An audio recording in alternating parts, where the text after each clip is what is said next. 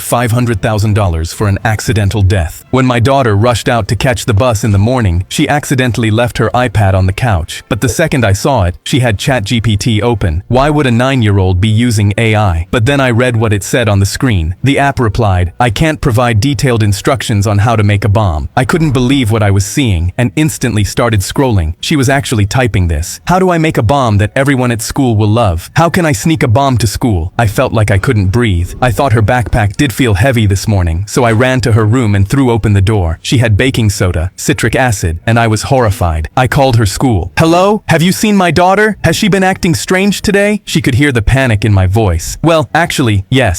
She kept talking about having something big to show all of her friends today. She brought her backpack outside and wouldn't let anyone touch it. Said she had a surprise for them. But the second I told her about what I saw, she gasped. "Oh my God, our school got an anonymous threat a month ago." She started calling the police, and I knew I had to get there fast. I bolted to my car, but the second I pulled into the parking lot, there were police cars, SWAT cars, and I saw them in the playground surrounding my daughter. She was holding her backpack with all her friends around, all of them crying because they were so scared. They yelled, "Drop the bag and step away." And when I tried to get closer, she finally saw me. She screamed, "Daddy," and tried to run to me, but an officer grabbed her arm. "Sir, stay back. That's my daughter. She's 9 years old." They slammed me to the ground. "No, please. She's just a kid." But when I looked back up, they were grabbing her. The officer grabbed the backpack and looked terrified as started unzipping it. All of the police officers ducked, ready to see him explode. But when he opened it, a bunch of glitter fell out. "Wait, what? Honey, did you put a bomb in your bag?" "Yeah, I spent all night making it." And when I looked back, it hit me. She meant bath bombs.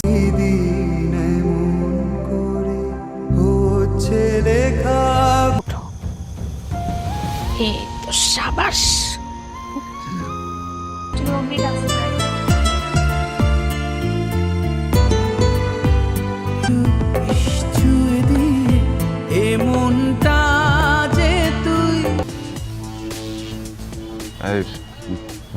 ও ভাই 1000 আইজুদ্দিন ভাই দেখে দিচ্ছে সালাহুদ্দিন ভাই দেখলে রোগী বাঁচে এবার তোরা তো দর তো ক্লিয়ার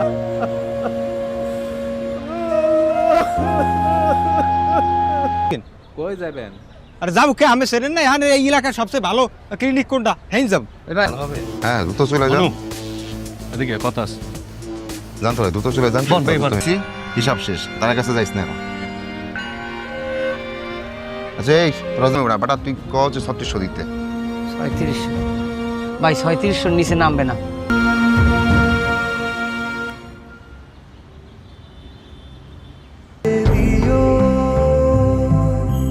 শরীরে শরীর বেকার চোখের জলে ভিজলে বলো তুমি কাউরে ঠকাও না তোমার জন্য কারো বাপ মরে নাই আমার ছোটবেলায় এই হাসপাতালে আশপাশে ঘুরঘুর করে বড় হইছি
হয় না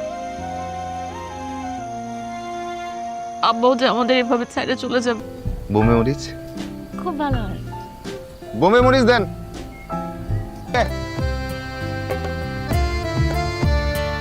একটু ফুসকাটা হলো কিনা একটু নেন না আচ্ছা ঠিক আছে মামা আসুক তারপর শুরু করি আমরা সবাই মিলে তোরে মাফ করে দিল আল্লাহ তাআলা তোর জীবনও মাফ করে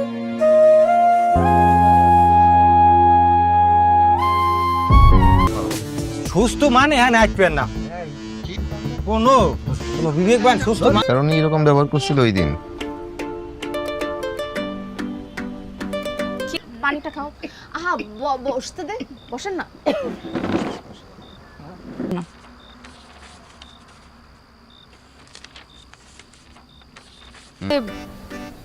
রিক্সার ব্যাটারি ডাউন হয়ে গেছে। বসেন বসেন। কি মা, তুমি এসব চিন্তা করো কেন? এক নাম্বারই দিছি, তোমার আম্মা ভালো হয়ে যাবে। চল। ধন্যবাদ। একটা মিনিট, আপনি মেডিকেলেরই কিছু একটা ব্যবসা করেন? তুই জানো না কি করে? কিছু খাবা না? আপনারা কথা শেষ করেন, তারপর খাবেন। আসতে পারলি না, কাম কাজ গুছাইছো কিছু? না, তুমি গুছাইছো? আমিও তো কিছু গুছাইতে পারিনি। নতুন ডাইরেক্টর আইছে, আইছে পর বলে মেডিকেলের অবস্থা ভালো, পাবলিক সব দেই হেনে যায়।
আমি চাই তুমি ভালো থাকো।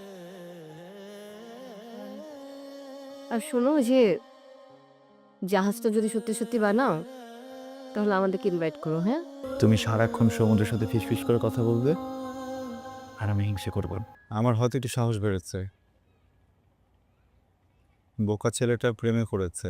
আর বিড়ি নিয়ে গেছে, বিড়ির প্যাকেট একটাও ছাড়ে নাই, সবগুলো দুমড়ে মুচড়ে বের হয়ে চলে গেছে। খাবো কি? ওই স্মোক করবো, আই হ্যাভ স্মোক। আচ্ছা ঠিক আছে, কিচ্ছু করতে হবে না, আমি গোসল করে দেবো, শান্ত ছেলের মতো বসে থাকবা। হ্যাঁ, প্রমিস? কবিগুরু বলেছেন ভাবো না, আমি হাঁটতে যাবো, আমার পেট বড় হয়ে যাবে না হবে। তোর সুখের জন্য আমি সব করতে পারি, তুই তুই এভাবে ভেঙে পড়িস না। তুই ভেঙে পড়লে আমার খুব কষ্ট হয়। আচ্ছা, চোখের গভীরতা কতটুকু পেলে?